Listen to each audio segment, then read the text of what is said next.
ዱዓ የምትፈልጉ ቤተሰቦቼ አሚን እያላችሁ ዛሬ ለእናቴ ዱዓ ላስደርግላችሁ ነው የመርቃችሁ። እናት አባታችሁ መልካም ያሰባችሁ አላህ ያሳካላችሁ። ያው እኔም በእናንተ ዱዓ ነው የተሳካልኝ። ያ ካላህ በታች እናቴ የታመመም አላህ አፍያ ያርገው፣ የታሰረም አላህ ይፍታው። እናንተም ያሰባችሁት ሁሉንም ቀጥ ያርግላችሁ ያ ረቢ ጌታ ያ አላህ። እናንተም ያሰባችሁት ሁሉም ሙስተጃብ አላህ ያርግላችሁ። አልወለደም ይውለድ ያ ረቢ ጌታ ያ አላህ። አላገባም ያግባ። ስደት ያላችሁ ያ ረቢ ቤተሰብ የናፈቃችሁ ከቤተሰብ አላህ ያገናኛችሁ። እናንተም ቤተሰባችሁ ሙራ እንደምታደርጉ ሀጅ እንድታስደርጉ አላህ ያድርጋችሁ።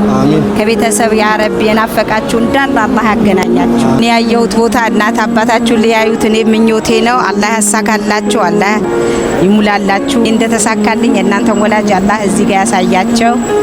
እኔም ወዳቸዋለሁ፣ አላህ ያክብርልኝ። እና የኔን እድገት ይፈልጋሉ። እኔ በጣም ነው የሚወዱኝና አላህ አንተ ወደዳችሁ። አላሁ መሰለኝ